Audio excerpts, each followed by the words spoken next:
विचार रखे, इसके लिए आपका बहुत बहुत धन्यवाद। धन्यवाद शिखा।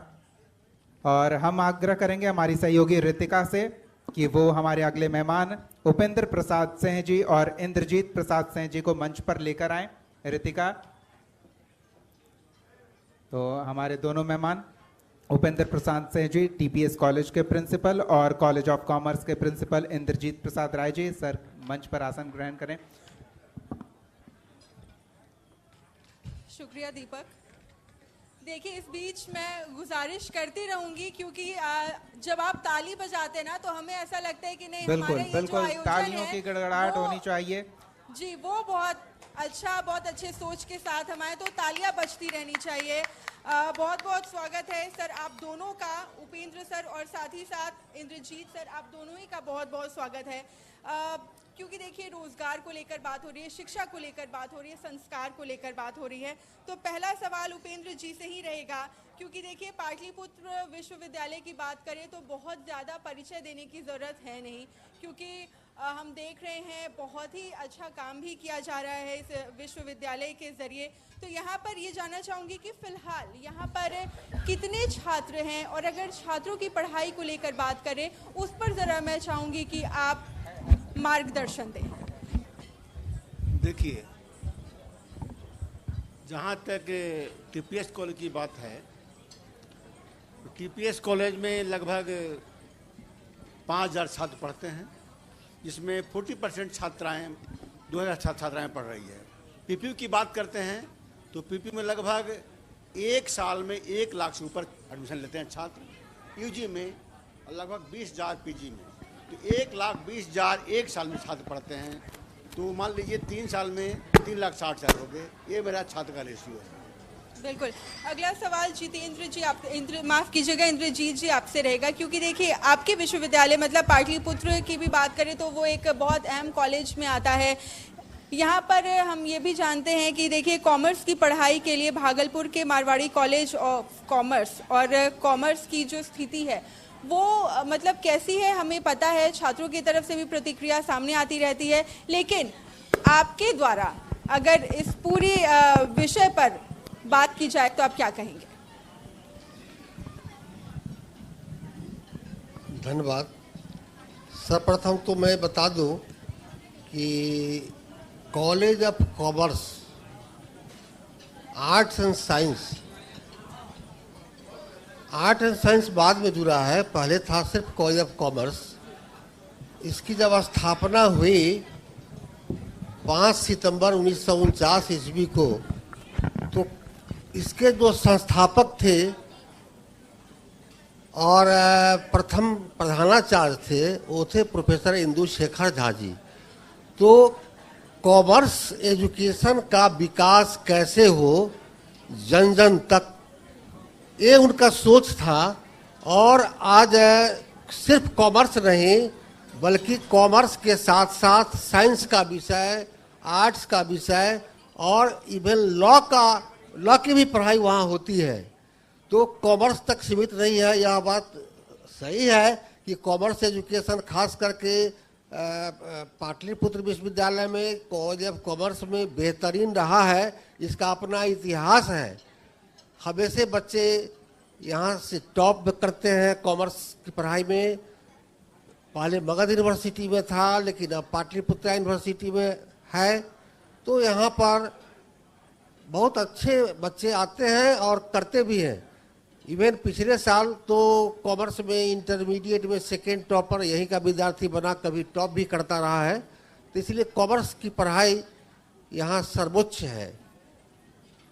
बिल्कुल। देखिए उपेंद्र जी, आपसे अगला सवाल रहेगा। पाटलिपुत्र कॉलेज की बात करें, आप जितने भी लोग बिहार से हैं, पटना से, आप जानते हैं कि पाटलिपुत्र कॉलेज में पढ़ना एक सपना है, क्योंकि वहाँ पर एंट्रेंस टेस्ट देना, जी बिल्कुल, वहाँ पर एंट्रेंस टेस्ट देना, उसके बाद फिर वहाँ पर पहुँचना। लेकिन इसके बावजूद देखिए यहाँ पर बड़ी संख्या में छात्र पहुँच रहे हैं, एडमिशन ले रहे हैं, ग्रेजुएशन की पढ़ाई हो रही है, पोस्ट ग्रेजुएशन की पढ़ाई हो रही है। इसे आप कैसे देखते हैं?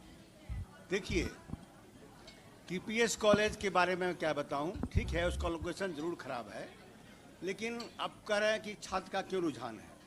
मैं तो इतना ही कहूँगा, टीपीएस कॉलेज के सारे शिक्षक दक्ष हैं, सारे कर्मचारी अपने ड्यूटीफुल हैं और सबसे बड़ी बात है वहाँ सफाई, पढ़ाई और प्रशासनिक दक्षता के लिए जाना जाता है। इन 3 कारणों से छात्र का रुझान वहाँ है, पढ़ना चाहते हैं। जी तो मैं इतना ही कहूँगा कि छात्र देखिए ना, हाल ही में बताऊँ आपको, जो कट ऑफ गया था हिस्ट्री का 87% गया तो टीपीएस कॉलेज का था। तो झुकाव इसलिए यहाँ होता है कि यहाँ बराबर क्लासेस चलते हैं, यहाँ का लाइब्रेरी बहुत अच्छा है, यहाँ का लैब बहुत अच्छा है, सारे शिक्षक ड्यूटीफुल हैं, कंप्यूटर, इसलिए सब छात्र पढ़ना चाहते हैं, यही बात है। बिल्कुल। इंद्रजीत जी, आपके कॉलेज में देखिए हमने रिसर्च किया, हमने देखा कि टीसीएस जैसी कंपनियां आती हैं, वहां पर प्लेसमेंट मिलता है छात्रों को। इसे आप कैसे देखते हैं, क्योंकि ये बहुत बड़ी उपलब्धि है बिहार के छात्रों के लिए, साथ ही क्योंकि देखिए बिहार के छात्र जब बाहर जाते हैं और इस तरीके से अपना जलवा बिखेरते, टैलेंट बिखेरते हैं, तो जाहिर सी बात है तमाम बिहार वासियों के लिए वो गर्व का पल होता है।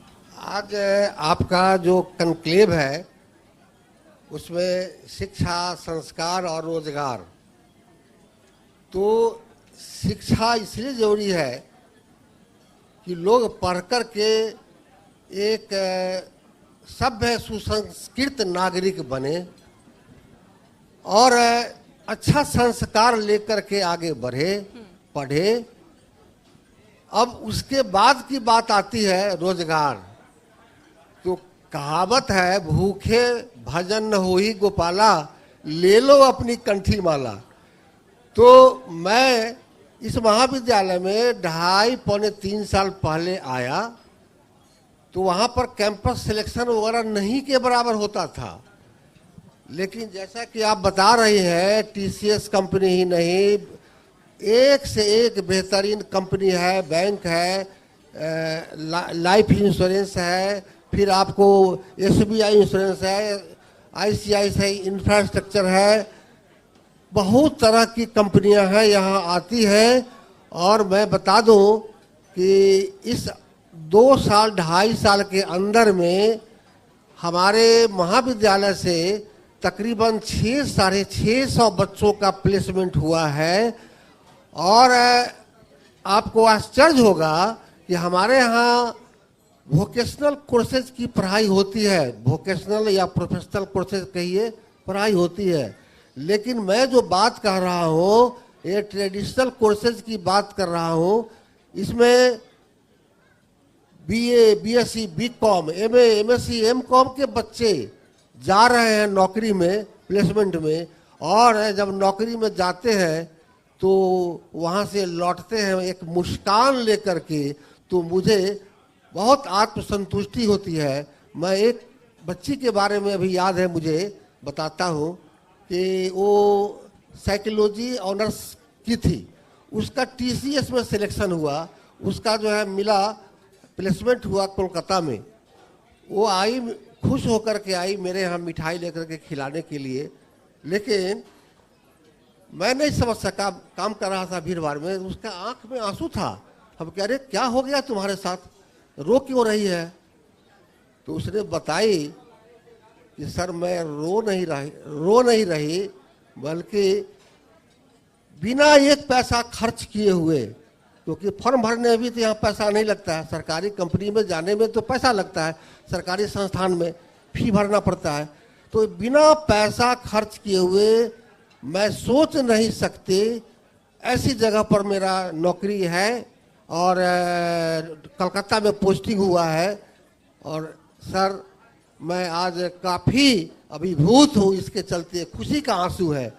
तो मैंने कहा कि चलो, तब मुझे संतोष हुआ कि तुम्हारा आंसू खुशी का है, तो मैं भी गदगद हूँ। जी बिल्कुल, क्योंकि देखिए टीपीएस कॉलेज की भी हम बात कर रहे हैं, वहाँ पर खुद मुख्यमंत्री नीतीश कुमार भी पहुँच चुके हैं, उनका दौरा कई बार वो कर चुके हैं। ऐसे में बिहार सरकार और साथ ही बिहार की जो ये शिक्षा विभाग पूरी, अगर हम एजुकेशनल डिपार्टमेंट की बात करें, तो उसकी तरफ से क्या लगता है, क्या कुछ सहयोग मिल रहा है और क्या कुछ आप उम्मीद करते हैं कि नहीं बिहार सरकार की तरफ से और ये सहयोग मिलना चाहिए? देखिए, ये सही बात है कि टीपीएस कॉलेज में हमारे माननीय मुख्यमंत्री नीतीश बाबू आए थे और मैं क्या बताऊं, उनकी इच्छा थी कि टीपीएस को मैं देखूं, और वो आए 3 तल्ला पर अपने आप चढ़ते चल गए। लिफ्ट मेरे पास नहीं था उस समय, डीएम साहब रोकते रह गए, वो चढ़ गए और उन्होंने आकर के कहा 9 टाइम्स उन्होंने बैठ दिया। बहुत अच्छा लगा, बहुत अच्छा लगा। तो मैं तो इतना ही कहूँगा कि टीपीएस कॉलेज आज बिहार का राह दिखा रहा है। और जहाँ तक सहयोग की बात रही ना, तो सरकार का बहुत सहयोग मिलता है। हमारे के यहाँ आप लैब देखिए ना आकर के, वो बिहार का नहीं है, उत्तरी भारत का मेरे ख्याल लैब है। उस हमारे केमिस्ट्री डिपार्टमेंट है, बोटनी डिपार्टमेंट है, उसका लैब देखिएगा तो बिहार का लैब नहीं है, उत्तरी भारत का लैब वो है। हाँ, सहयोग मिलता है हमको बराबर। उधर से 2 करोड़ रुपया मिला है। हाल ही में मुख्यमंत्री गए थे मेरे के यहाँ, उन्होंने कहा कि प्रिंसिपल साहब जो आवश्यकता है मांगिए। मेरे पास जगह की दिक्कत जरूर है, जगह था, इस पर हम डिमांड किए, रिपेयर दिए, और अभी 12 करोड़ रुपये मिला है हमको।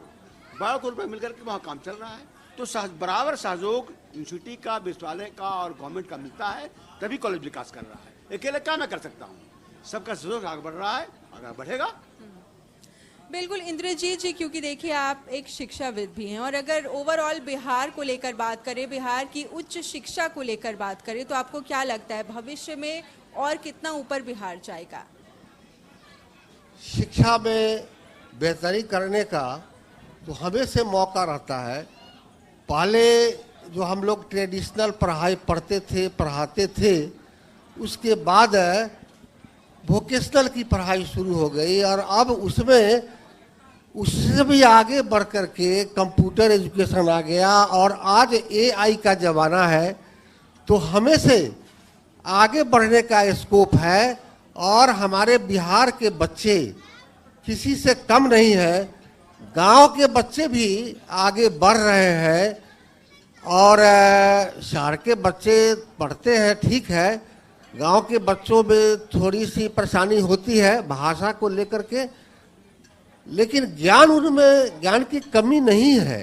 वो आते हैं और यहाँ बढ़िया से बढ़िया पढ़ाई करके और उच्च शिखर पर पहुँचते हैं। बिल्कुल सर, इसलिए स्कोप है जी। बिल्कुल, क्योंकि देखिए सर वक्त की कमी है, लेकिन आप दोनों का बहुत बहुत शुक्रिया, क्योंकि जितने भी बातें आपने कही वो बहुत ज़रूरी था हमारे बिहार के लिए, बिहार के छात्रों के लिए, कि वो जाने समझे। बहुत बहुत शुक्रिया सर। धन्यवाद।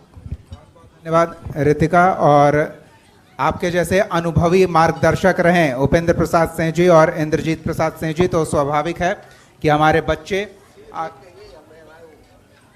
जी, तो आपके मार्गदर्शन में बिहार के बच्चे बेहतर भविष्य के लिए संघर्ष नहीं करेंगे और